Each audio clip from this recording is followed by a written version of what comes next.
Olá, muito boa noite para você. Começa agora mais uma edição do Sala Debate. Esta noite vamos falar sobre saúde, sobre carreira, sobre formação profissional. Recentemente, uma resolução do Conselho Federal de Farmácia, no Diário Oficial, argumenta que os farmacêuticos podem prescrever remédios que não necessitam de receita médica. Essa medida está trazendo alguma polêmica porque o Conselho Federal de Medicina argumenta que a lei que regulamenta a profissão do farmacêutico não prevê o diagnóstico de doenças. Como é que o consumidor, a pessoa que busca ali uma medicação dentro de uma farmácia, fica nesse sentido? Ela tem condições de ser atendida por um profissional que tem determinada qualificação e vai tomar determinada atitude? Ela deve procurar outro representante que teve uma outra trajetória, outro tempo de formação para receber a orientação necessária? Qual é a sua opinião sobre esse assunto? O farmacêutico pode prescrever medicamento, mesmo que o medicamento não necessite de receita médica? Faz sentido isso? Vocês concordam com essa argumentação ou tem uma outra opinião? Participe com a gente do Sala Debate. Começa agora, ao meu lado aqui no estúdio, José Ramon Blanco, ele que é médico e conselheiro do Conselho Regional de Medicina do Rio de Janeiro, que está aqui representando também o Conselho Federal de Medicina. Conosco, o Marcos Vinícius Andrade, ele que é diretor executivo do Instituto de Ciência, Tecnologia e Qualidade. E Tarcísio José Palhano, ele que é professor do curso de farmácia da Federal do Rio Grande do Norte e assessor da presidência do Conselho Federal de Farmácia. Nosso contato já está aberto, participe conosco pelo Twitter, pelo Facebook, pelo site do Futura, mande suas perguntas, seus comentários, que na medida do possível nossos convidados as responderão a você. Vamos começar essa conversa de hoje com uma reportagem sobre automedicação e a quantidade de medicamentos vendidos no Brasil. Pode rodar. O brasileiro está consumindo mais medicamentos. Segundo a Associação Brasileira dos Distribuidores de Laboratórios Nacionais, as vendas de medicamentos no país somaram quase 50 bilhões de reais em 2012. O número representa alta de 16% em relação ao ano anterior. Sobre a quantidade de medicamentos, a associação calcula que houve alta de 10% e, no caso dos genéricos, o aumento foi de quase 17%. Entre esses medicamentos estão os MIPs, ou medicamentos isentos de prescrição. Eles não possuem taxa e não precisam de receita médica. São remédios de venda livre, como, por exemplo, os analgésicos, anti-inflamatórios e os fitoterápicos. Mas é fato que seu uso indeterminado pode causar problemas sérios aos pacientes. A ingestão de quantidades excessivas de analgésicos e outros remédios para dor podem criar dependência e desenvolver quadros de reações adversas, como lesão no fígado, sangramento no estômago ou intestinos, alteração dos rins e tonturas. Muito bem, lembrando a vocês que daqui a pouquinho pelo telefone outro convidado participará do debate, o Sotero Meng, ele que é professor e doutor do Departamento de Epidemiologia da Universidade Federal do Rio Grande do Sul. Meus caros, muito boa noite a todos, obrigado pela presença. Boa noite. Tarcísio, vou começar com o senhor. A gente tem aí a informação de que a resolução permite que farmacêuticos agora, dentro do encaminhamento de uma resolução como essa, possam prescrever medicamentos que, a princípio, não precisam de uma prescrição médica. Até que ponto uma medida como essa se torna eficaz nesse momento da discussão e por que ela não foi tomada antes? Muito boa noite para o senhor. Boa noite, Brito.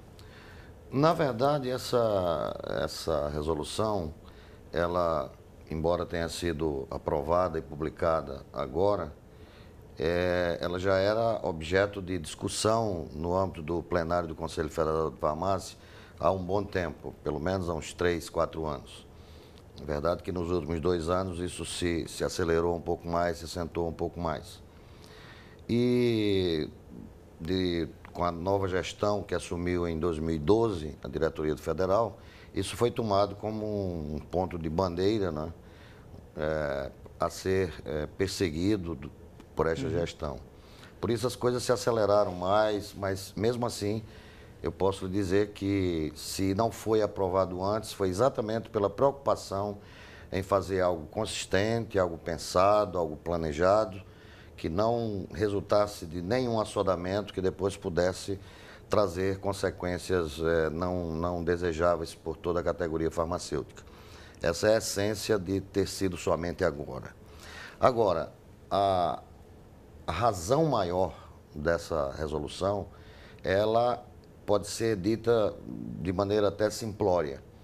O Conselho Federal de Farmácia está cada vez mais preocupado em ser um ator ativo nesse processo de proteção à pessoa, ao paciente, ao usuário de medicamentos, ao consumidor de medicamentos. Porque, como você bem disse, e a matéria foi muito bem feita e foi nos pontos chaves,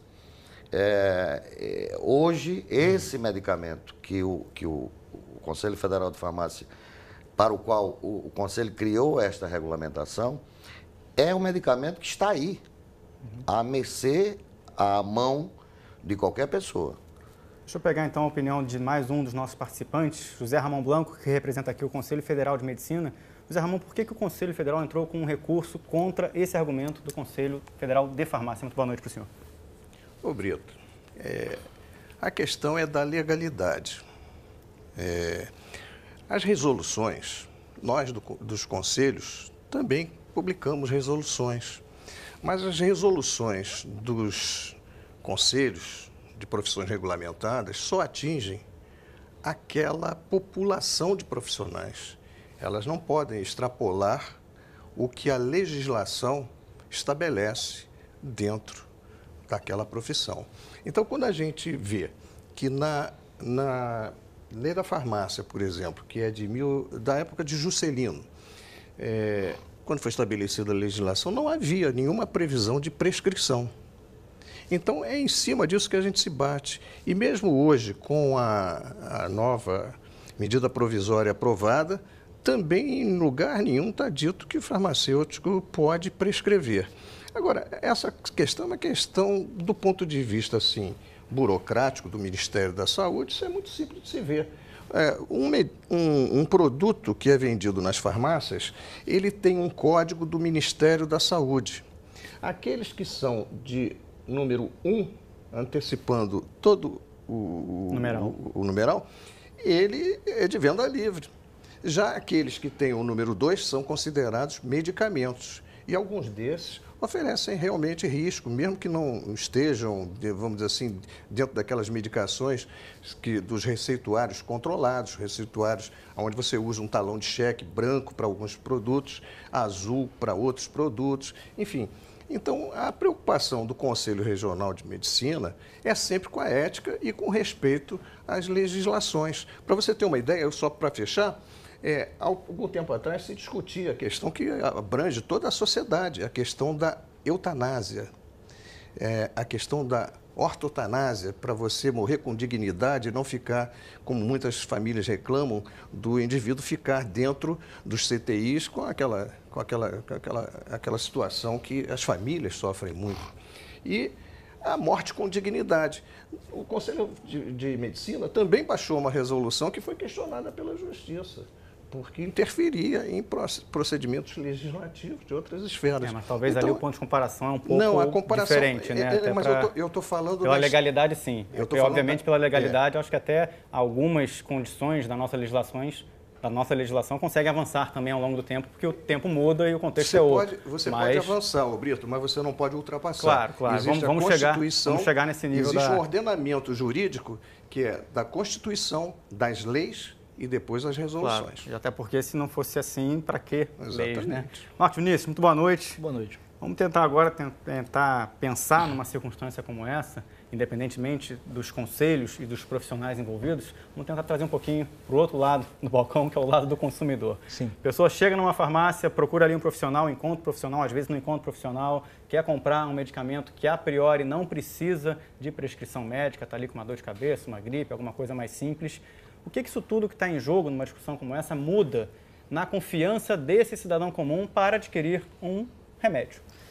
Então, Brito, em nota do Conselho Federal de Medicina foi colocado que a prescrição farmacêutica ela promoveria, de certa forma, a automedicação. Pessoalmente, eu discordo plenamente dessa afirmação.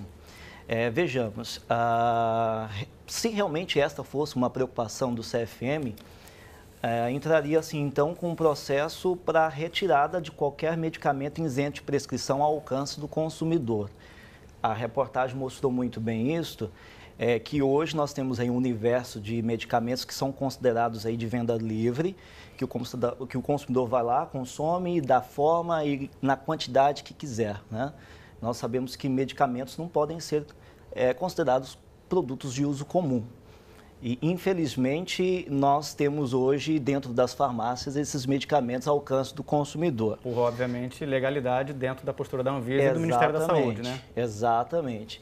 E o que eu vejo dentro da resolução de prescrição farmacêutica é, na verdade, tentar barrar esse alto consumo ou uso irracional de medicamentos. Agora, há principalmente pesquisa esses nesse medicamentos. sentido de que, olha só, o país tem cerca de 200 milhões de habitantes. Sim. E, obviamente, existe ali uma fatia da população que está sendo analisada para saber se esses medicamentos que não dependem de prescrição médica, Sim. pelo seu consumo desequilibrado, estão causando algum desconforto ou até prejuízos para a saúde da população. Existem pesquisas nesse sentido que comprovam que o consumo desses medicamentos que não necessitam de prescrição médica está acontecendo e causando prejuízos? Com toda certeza. Vejamos, 54% da população tem o hábito de se medicalizar regularmente. Nós concluímos esse estudo recentemente, no mês de maio. Destes 54%, 14% tem o hábito de se medicalizar regularmente com analgésicos, ou seja, aqueles medicamentos isentos de prescrição. Qual é o espectro do estudo? Foi feito em quantas regiões? 132 municípios. 132 municípios, exatamente. No universo de quantas pessoas, mais ou menos? Universo de 2.100 pessoas. Foi um instituto que nós tivemos aí o amparo técnico do Instituto de Pesquisas Datafolha, que nos auxiliou. Então, vejamos, se um universo de praticamente 25 milhões de pessoas tem acesso a medicamento que eles chamam de isentos de prescrição, que, na minha opinião, não deveria existir essa classificação, porque medicamento não é produto de uso comum, não está ali para me usar da forma como eu quiser. A gente cai um pouco no que o Ramon falou, né? Se está na regulamentação, está na legislação, é porque o protocolo do Ministério e, obviamente, da Anvisa afirmam que sim, né? E, obviamente, passou por estudos para que eu compreendo, inclusive, o porquê que a Anvisa chega ao extremo de permitir medicamentos com esse tipo de classificação. Vejamos, não temos a quantidade de médicos e agora farmacêuticos, em termos de quantidade, qualificados para prescrever para 54 milhões, 54% da população brasileira que se medicaliza regularmente. Você tocou no ponto nefrálgico também que pode ser considerado desse debate. Quer dizer, sim. A gente está aí com o programa Mais Médicos, a gente sabe da lacuna de alguns profissionais dentro de farmácias e a gente percebe que o país, ou obviamente algumas entidades de classe, tomando decisões ali para tentar minimizar esses impactos. Exatamente. Faz sentido isso? É isso que o Marcos Vinícius falou, por exemplo. A gente sabe que existe falta de profissionais em determinadas regiões. E aí a gente dá confiança para a população sair comprando medicamento e por isso agora talvez a necessidade de uma prescrição do farmacêutico? Bom, eu só queria, talvez até atrapalhando um pouco a pergunta, mas fazer uma observação que eu acho pertinente. A propósito, inclusive, da sua intervenção. Uma coisa é preciso ficar bem clara, medicamento isento de prescrição médica, mesmo que tenha esse número 1, ele não quer dizer medicamento isento de risco. Então, as pessoas têm acesso livre, como eu encerrei a minha primeira fala dizendo isso. A pessoa chega lá na farmácia, pega o medicamento, se automedica, ela muitas vezes, e eu não atribuo só isso ao analfabetismo, ao semi-analfabetismo, ao analfabetismo funcional, pessoas mesmo esclarecidas, porque são de outras áreas, de outras esferas, não têm obrigação de dominar aquele tema tão específico. Então é preciso ficar claro isso aí, ponto pacífico. Não há medicamento inócuo. Todo medicamento tem o outro lado, o lado da boa ação, o lado desejável e o lado indesejável, que é o lado ruim, o lado da reação adversa. Bom, eu vou lá, eu sou um paciente qualquer, eu sou uma pessoa, eu vou lá na farmácia, encontro esse medicamento à minha mão, porque o Conselho Federal de Farmácia fez tudo para que os MIPs ficassem fora do balcão, atrás do balcão da farmácia, não na frente. Mas, infelizmente, a gente não conseguiu demover a Anvisa da ideia de retornar os MIPs para fora do balcão da farmácia. Isso seria por conta de lobby de indústria farmacêutica para não vender sei, medicamentos? Não sei, não gostaria de entrar nesse mérito. Mas, assim, o medicamento está lá ao livre acesso. Então, a pessoa tem uma dor de cabeça. Vai lá, pega o comprimido que o ator, a atriz, o cantor, o artista estão dizendo na televisão, especialmente, tome isso, que isso é bom para isso. Ou ela vai pelo vizinho, pelo amigo, pelo irmão, pelo parente, enfim, ou pelo balconista da farmácia. Então ele chega lá, pega um medicamento, vamos supor um bastante utilizado, paracetamol. O paracetamol é extremamente hepatotóxico, tóxico para o fígado. Então, este medicamento é de venda livre, é isento de prescrição. Tem uma pergunta aqui nesse sentido, Tarcísio. Permita-me interromper, porque a Yáscara Paiva, pelo Facebook, ela faz o seguinte questionamento, muito nessa linha. Gostaria de saber se para prescrever um medicamento, o farmacêutico irá realizar algum tipo de exame físico no paciente. Ele está preparado, capacitado para assumir essa responsabilidade?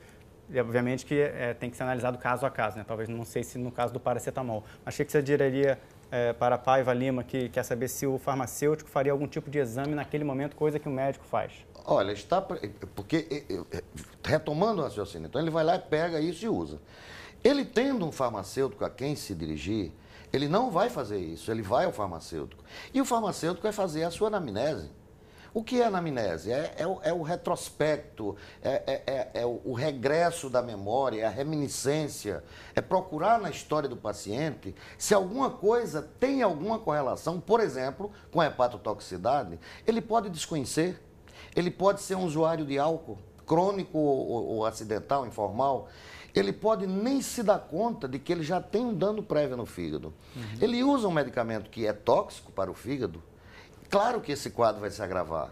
Quem é que pode dar essa informação a ele se esse medicamento estiver pura e simplesmente ao alcance dele? Por um lado, fazendo aqui uma reflexão, por um lado, seja legítimo o possível controle de um medicamento para não causar danos, mas por outro também, será que a farmácia é o ambiente que se tem condições para fazer uma análise como essa pela rotatividade de pessoas que buscam ali medicamentos em determinadas regiões do país também? Olha, eu acho que tudo é uma questão questão de cultura, porque nos países onde a farmácia é um estabelecimento de saúde, existe esse tipo de prática. E a gente sempre argumenta, as pessoas não têm tempo de parar numa farmácia. Sim, mas você para numa fila de banco. Quando dói no bolso é outra coisa, né? Não, mas não é que seja no bolso, é que você não tem opção. Você está ali para ser atendido, você vai esperar. Se estabelecer, se criar o hábito, é claro que as pessoas vão querer ser ouvidas. Porque, veja bem, Brito, a preocupação inicial do Conselho não foi pura e simplesmente regular sobre a prescrição farmacêutica. A preocupação maior do Conselho é oferecer serviços de saúde à população. População... Vamos conversar então, obviamente, para a gente continuar essa linha de raciocínio, a gente tem que trazer aqui mais tempo. Vou te dar a palavra, Marcos Vinícius, só para trazer um quarto convidado que está na linha já com a gente, acompanhando este debate e, na medida do possível, vai tentar participar também. Converso agora com Sotero Meng, ele que é professor e doutor do Departamento de Epidemiologia da Universidade Federal do Rio Grande do Sul. Sotero, muito boa noite para o senhor, obrigado pela participação no Sala Debate de hoje, tudo bem? Tudo bem, boa noite a todos. Boa noite, Sotero. A gente está vendo aqui a discussão sobre, obviamente, a capacidade de farmacêuticos em poderem prescrever remédios sem a receita médica, mas a necessidade disso também, um outro posicionamento do Conselho Federal de Medicina. Até que ponto, na opinião do senhor, essa é uma medida que trará benefícios para a população, tendo como pano de fundo a questão da automedicação do brasileiro? Muito boa noite, Sotero. Boa noite. Essa é uma questão bastante complexa. Eu acho que, primeiro, a automedicação é um fenômeno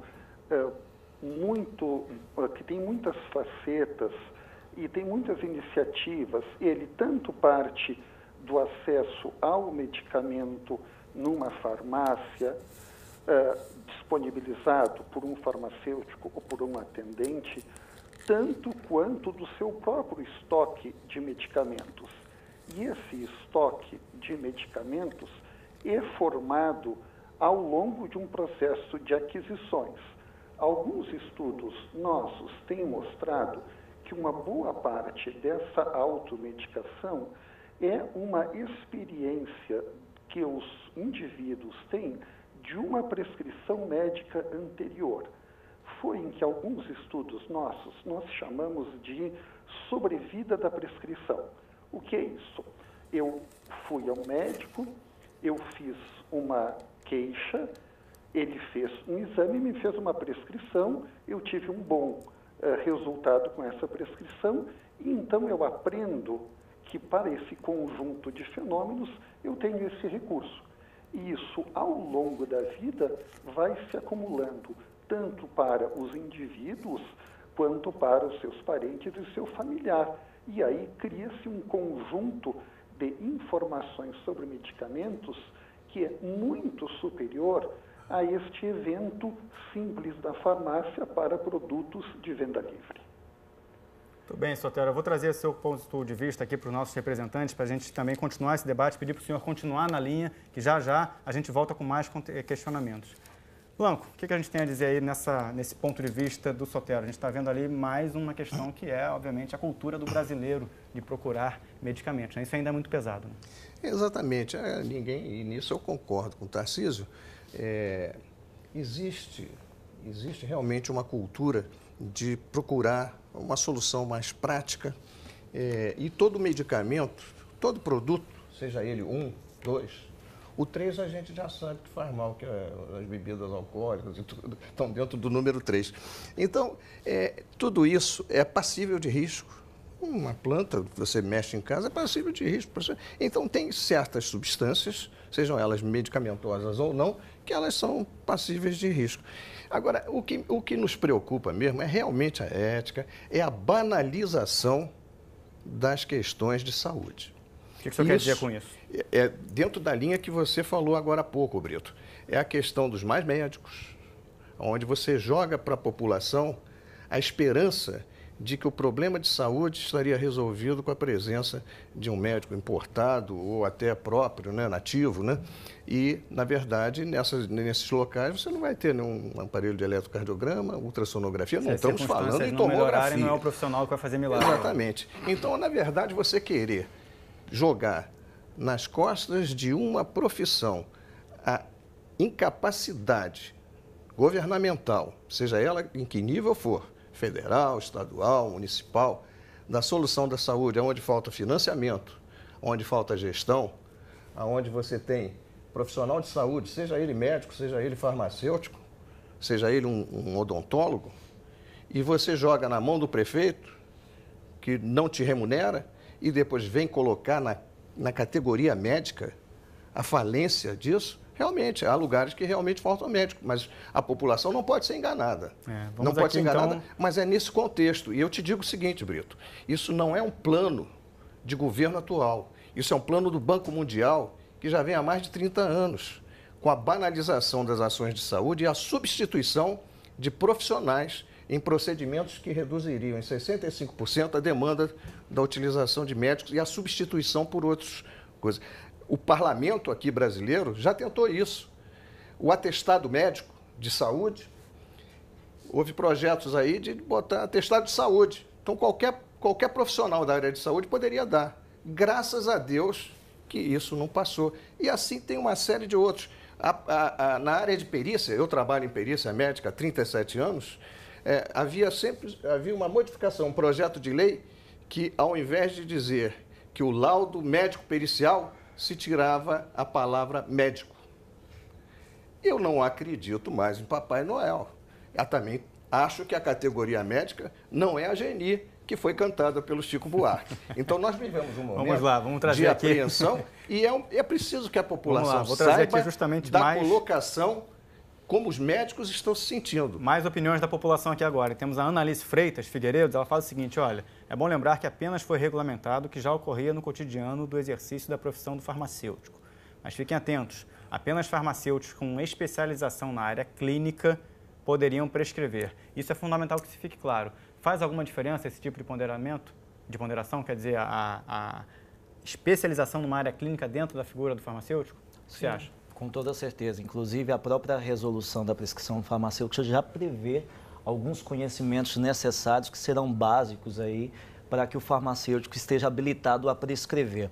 Agora, Brito, só fazendo um resgate do final da fala do doutor que representa o CFF, acho muito pertinente quando ele diz que a resolução da prescrição farmacêutica tem uma preocupação, um fundo um pouco maior, que é trazer o resgate da farmácia como estabelecimento de saúde. Isso faz muito sentido, porque neste mesmo estudo que eu acabei de citar agora anteriormente, nós detectamos que 84% da população hoje vê a farmácia como um mini mercado ou uma loja de conveniência. Por conseguinte, o produto farmacêutico uma mercadoria comum. E outro dado aqui, obviamente, que a gente tem também do Conselho Regional de Farmácia de São Paulo, Sim. que 10% das farmácias do estado, cerca de 1.500 estabelecimentos, não conseguem ter ali a figura do farmacêutico, sentem falta dessa figura. Exatamente. São dois atributos importantes, né? A banalização do estabelecimento Sim. e, obviamente, uma taxa ali de 10%, talvez seja ali algo até mensurável dentro de um estado como São Paulo, mas são 1.500 estabelecimentos sem a figura do farmacêutico também. Exatamente. Existe um outro dado interessante,